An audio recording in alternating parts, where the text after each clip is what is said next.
So let's begin from here, because the National Chief Imam Sheikh Nuhu Shaributu has parried attempt to link Muslims' demand for freedom of worship as an act of extremism or lawlessness.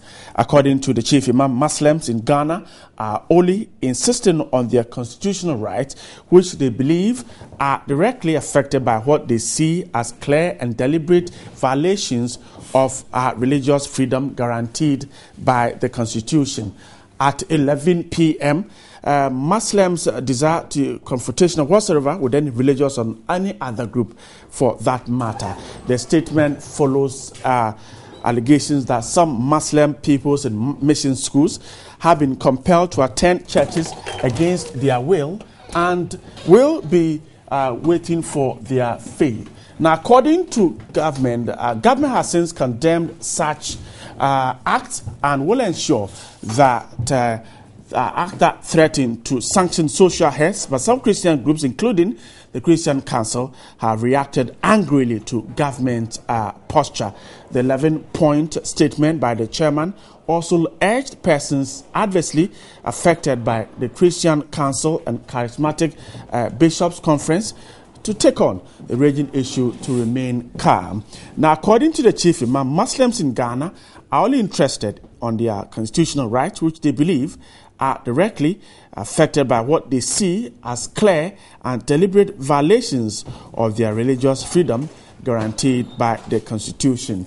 An 11-point statement signed for the National Chief Imam stated Muslims desire no confrontation whatsoever with any religious or any other group for that matter. The statement follows allegations that some Muslim pupils in mission schools have been compelled to attend churches against their will and their faith.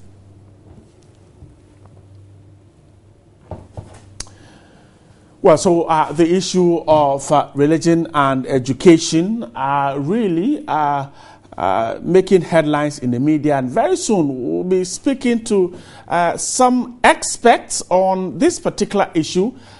We'll try and reach a school improvement consultant in the United Kingdom who will very soon be speaking to me via Skype, and also speak to an educationist, Anis Hafa, on particularly what this means for our educational system and exactly what we can do to resolve the problem.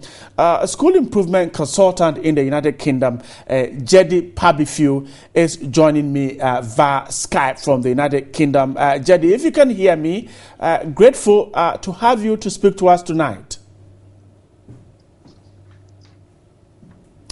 Well, we're here to yet to have Jedi Pabifiu speak to us from the United Kingdom. But of course, the Chief Imam asking that the attempt for Muslims to insist on their constitutional right does not mean that they are lawless. We'll try and look at this particular issue of Muslims and mission schools, and the fact that the GS has also come out to say that students would have to compulsorily attend morning assemblies. We'll try and make some sense out of that. Jedi Pabifiu is a school improvement consultant in the United Kingdom. Hence, he's joining me via Skype. Jedi, grateful to have you tonight.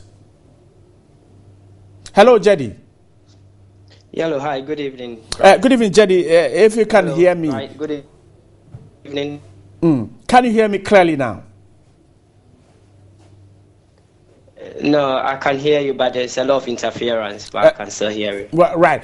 My technical team will try and see if we can clear the lines better for you. But let's try and see if you can hear me now. The issue of schools and religion, students of other faith, religious denominations being asked to adhere to the faith, the practices of schools that they attend is become an issue in Ghana at the moment. First of all, let me find out from you, the issue of religion and education, what would be your first reaction to such an issue?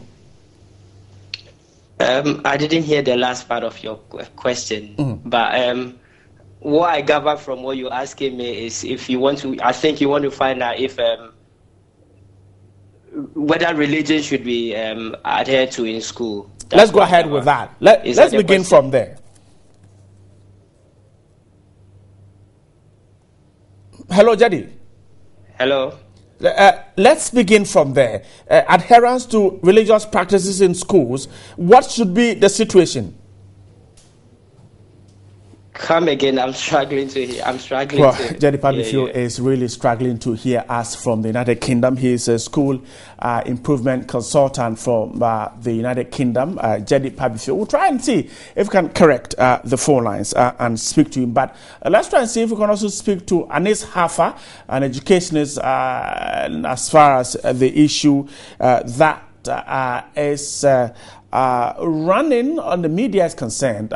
Some heads of schools insisting that they will stick to their religious practices as far as their schools are concerned. The GES insisting that a student will have to attend morning assemblies no matter which religious denomination you belong to. Let's try and see if we can have Jadi. Well, Jadi is not ready now. Some technical issues we have to deal with. Let's try and see if we can speak to him. Jadi, can you hear me now? I can hear you loud and clear. It's perfect now, yeah. So let's begin from here.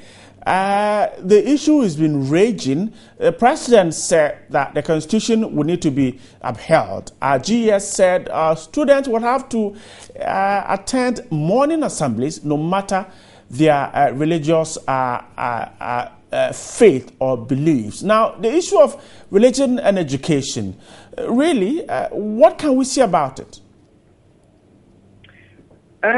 First of all, I mean, there's a whole lot of confusion around this thing because it seems as if I've always said that in Ghana we lack strong leadership and management. And this is a classical example. I mean, everyone is trying to devolve responsibility onto somebody. But ask yourself, who regulates schools in Ghana? Hello, Jadi. Yeah. Can you hear me? We have difficulty here. Schools, difficulty here hearing Jadi speak, and I cannot hear Jadi speaking. And we'll try and rectify that and get back to you. But let me quickly read a statement from the Chief Imam. Now, the National Chief Imam, Sheikh Nuhu Usman Shaributu, has parried attempt to link Muslims' demand for freedom of worship as an act of extremism or lawlessness. According to the Chief Imam, Muslims in Ghana are only insisting on their constitutional rights, which they believe are directly affected by what they see as clear and deliberate violations of religious freedom guaranteed by the Constitution. We try hard to make some sense out of the whole hula baloo about religion and education, and we try hard to get some expert to speak to. Jadi, can you hear me? I can hear you loud and clear, yes. Great. I can hear you better now. Grateful for you staying there. So let's begin from you. I was asking earlier that the issue of religion and education, where do we place each of these two very important things? I mean, this whole debate, I mean, is over my head just because for the simple reason, we are talking about schools. We're not talking about churches. So I don't see why there's so much confusion around this thing. The core principle or the core responsibility of a school or education institution is to provide education for young children and improve their life chances and give them a better place and take a better place in our society. Now, I don't see why there's confusion between religion and education. Personally, I'm of the view that religion must be taken out of education because the schools are not churches right now. Who regulates schools in Ghana? Is Ghana Education Service, Ministry of Education. They have to take responsibility and draw a long-term strategy. GES has to come up with strong guidelines which is going to address this issue, not just address the issue, but it's going to promote social and community cohesion.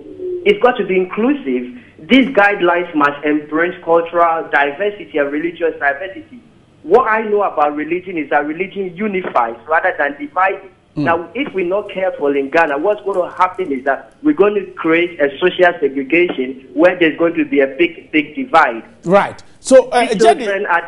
Jedi, sorry, I have to cut it, but you were insisting that, for instance, if students want to go to school, they should go to school. Now, if they want to practice religion, they should go to the church or to the mosque.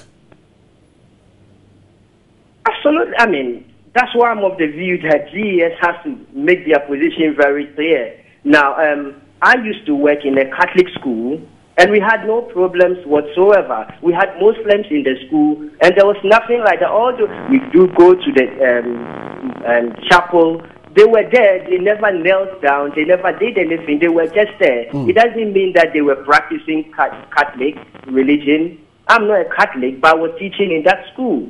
So we have to stop that and get to the basics.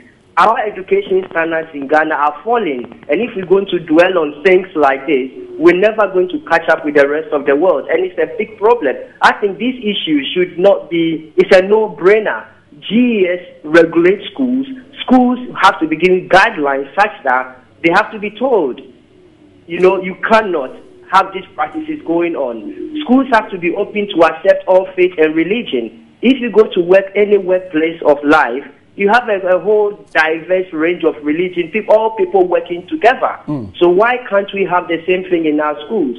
The core fundamental purpose of a school is to educate children and add value to their life. Let them be responsible citizens and take and contribute to the national agenda happening.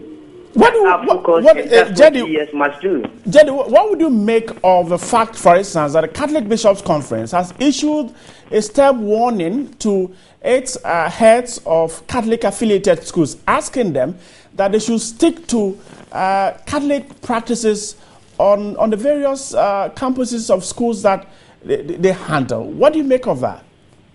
It's just a clear example, or it exemplifies the lack of leadership and management from the ministry, MOE, GES, up to, and who regulates schools in Ghana. We have Catholic schools, we've got Muslim schools, but remember, these are schools, and we've got a regulatory body that must regulate schools in the country.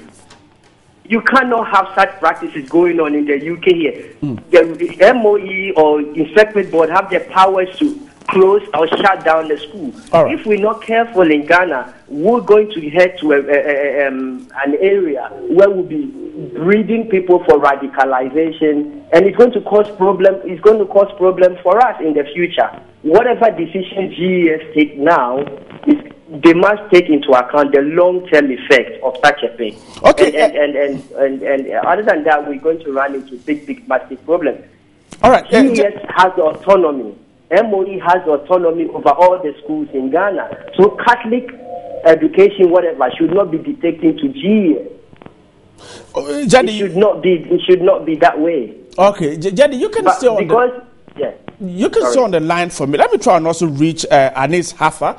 He is an educationist. Let's also pick some few issues from him on this particular one, because it is indeed generating a lot of tension, confusion around this part of the country.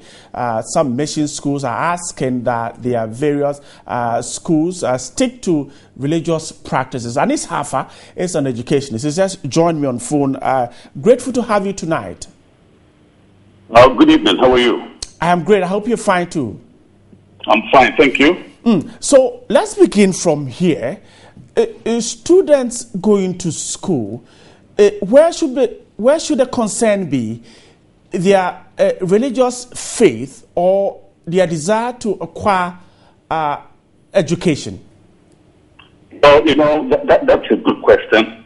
There are two ways to look at this. I mean, the churches and religious bodies founded their schools on the premise that there are particular bits and pieces of spirituality they want their students to be aware of. Now, that is good. I don't think they can deviate too much from that. Now, but to look at the larger society, we have to begin to make sure that there's diversity at the same time. I think young people should have the opportunity to go to schools wherever they want. But the idea is that if just by merging the different cultures in the South promotes diversity, when I was growing up, I started school in a Catholic school, and the school happened to be in a Muslim community. So we had a lot of Muslim students who came to join us. Now, when we went to church on Sunday, that was for the Christians, and then they had their chance. I've lost Anis Hafa on phone, educationist. Anis Hafa just dropped his line. We'll try and get him back. Jedi, I hope you're on. Hello, Jedi. Well, I've lost Jedi to the phone lines, kind of treating me back today. But we'll stay on and try and get all of them back on the phone lines because the issue is generating some tension. Catholic Bishops' Conference asking their heads to stick to their practices. And also GS insisting that students would have to attend morning assembly. We'll try hard to also speak to the Deputy Education Minister, Okudzeto Ablakwa. He's been trying to clarify a statement made by the Ghana Education Service. Now, he told me earlier in the day that the GES statement was an anomaly. The GES is said to have told the media that every student is supposed to attend morning devotion. What he said is that in actual fact, it is a morning assembly and not a morning devotion. We'll try and also speak to him. Jedi is back on the line. Jedi, grateful to have you back. And so, in this situation that we find ourselves, the mission schools running into conflict with other religions, you are talking about guidelines, but these guidelines have been there all this while, but we seem to be running into trouble now. How then do we go around it and fix the problem we have? I mean, it's. I'll go back to the same thing I always keep saying: leadership and management. The guidelines are there, but are they being enforced? Whose responsibility? When we inspect schools, or when I inspect schools, some of the things that we look at were what you call community cohesion, and then we look at the curriculum. We look at what is actually how they deal with religion and other things within that school. Now, I'll throw this as a debate.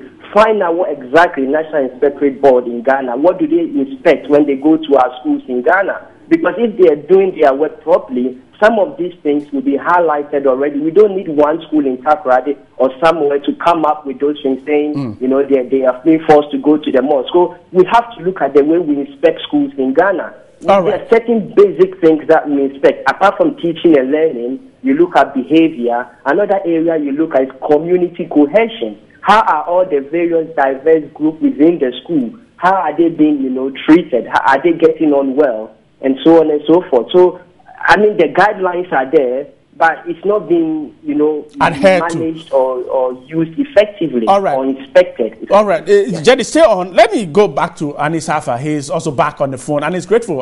Sorry, your line dropped. But you were making a point as to whether students should go to school to seek education or perhaps to go and seek the face of whichever God they serve. We have to begin to understand that we can make use of our diversity. Religion is supposed to really keep us together and not to separate us. One of the benefits of education putting the religions together in Ghana is the fact that, when I was growing up, for example, like I said, I was in a Catholic school, but because we grew up in because the school was in a Muslim community, we had young people who joined us from other diverse places. Now, from the Catholic school, I was able to go to Franciscan, which is Methodist school in Cape Coast, and then even there we had students from the north, Ibn Sambas and the rest of them. The most important thing is that we have to use education to put us together and not really divide us. That is the most important thing. At the same time, we also have to begin to understand how the different religions work. And I was making a point that even if you look at the GES curriculum and you look at social science textbooks, there are chapters that help us to explain exactly what the Muslim religion is about and how people go about their daily business and prayers and that sort of thing. And then in other chapters, we begin to let young people know what Christianity is all about. See, the young people are at an impressionable age where the older people in the community have to begin to see how we can assimilate everybody. But the caution, though, is that we have to watch out for extremism. We cannot draw hard lines, because when hard lines come in, that means we are not being cohesive in the school structures. And then, for example, when we have letters like we cannot be cowed by intimidations or threats of sanctions and so on, these kinds of statements are provocative. But then we don't expect the religions to lead Ghana into provocation. The most important thing that religion can do for Ghana really is to make sure that it's peaceful and that everybody has a part to play and respect one another. The other point I will make is that even when there are board meetings and in places where there's multiculturalism, so to speak, many times we start a prayer with a Muslim prayer at the beginning and end with a Christian prayer, or we start with a Christian prayer and end with a Muslim prayer. Right. This is how the Constitution has to begin to put Ghanaians together. We see discrepancies in other parts of the world. We see wars, unnecessary wars, and that sort of thing. Ghana is an oasis of peace, and we have to begin to bring the religious leaders themselves together so that we don't create provocative situations where we don't see each other as brother and sister, but as enemies. These are the things that we have to begin to understand. And just hold on briefly for me. Jedi, you are a school improvement consultant in the United Kingdom. Can you share with us, what is the situation there where you are? Jedi is off the line. Grateful. We'll try and get him back. Anis, let's wrap up this conversation. Now, we have some group go to court and they are seeking a proper interpretation. Let me try and see if I can speak to a legal man whilst you hold on. And let's hear what the legal man is. A lawyer, Yaopong, is a legal practitioner. He's just joined me on the phone. Lawyer, grateful to have you tonight. Now, first of all, a group is gone to the court seeking a proper interpretation of this, the freedom of religion article in the Constitution. Now, first of all, how would you react to this one? We're yet to get Lawyer Paul on the phone, but let me wrap up with Anis Hafa, and then let's see if I'm told Lawyer Paul is back on the line. Lawyer Paul, grateful to have you tonight. Yes, good evening, boss. And let's begin from here. We're told that an individual is gone to court to seek a proper interpretation to issues of freedom of religion because of the fact that mission schools are loggerheads with students who do not practice the kind of religion that they preach and prefer. Now, from where you sit, what do you make of the fact that this issue has to be interpreted by the court? Well, thank you very much. I think it's the right of every person living in Ghana, if age will permit him, to go to court and seek interpretation on any legal matter in relation to the conduct of anybody or the omission on the part of anybody to perform a duty imposed on him and so on, to go to court. I mean, and seek, after all, justice emanates from the people, and it is to be administered for and on their behalf. So they have every right to do so. And the Constitution states that when it comes to interpretation of the Constitution, then the exclusive jurisdiction is given to the Supreme Court. And I understand that is where the person has commenced the action. And this is a country where in the past we didn't have Muslim holidays, and then per some constitutional acts we had 2 Muslim holidays. Do you think that this is a country that perhaps is on the fringe of a religious war? Let me put it that way. No, I totally disagree. I don't think that. I think what that is going on now is imaginary, because we have lived in peaceful coexistence for all these years, and all of a sudden we woke up and some people are talking about discrimination and all that. I mean, the point is, what are we saying? Are we now saying that now we are going to see people who are in the police or the army and the other security agencies where there is a particular kind of prescribed uniform? People are going to then dress differently. Are we now saying that tomorrow, if you see Koku Bunsam's child going to school, he should dress like an okonfo and hold the tail of a goat or a sheep? go there with drums and with things dangling over his neck, and then call maybe some 2 other women, and they start drumming and dancing, so that then they will say they are also practicing their religion wherever they can do so. I don't think that is the kind of nation that we envisage we're going to build. We envisage an integrated country. And if we are going by integration, then we must be able to accommodate each other, even learn from each other. And I've made the point that if we go by this, we will realize that it was not for nothing that the preamble to the Constitution, we have stated that we, in the name of the Almighty God, give to ourselves this Constitution. So we believe in one true God, all of us. That is what we have agreed on in this Constitution. So we will realize that if we accommodate others, if we integrate, we learn from others, we will come to the final conclusion that there's no much difference, if at all, between the various religions. But I think that people are just overblowing this whole matter, which we never expected to be. And if you don't take care, in future we will turn around and ask ourselves, how did we get here? I think we are fine. We are doing well. We have various schools where we all get together and worship. I mean, if you go to an Ahmadiyya school, somebody said on air today that by 10 o'clock on Friday, the school has to close. You can't say that you're a Christian, so you are going to stay in a classroom and your teachers will teach you.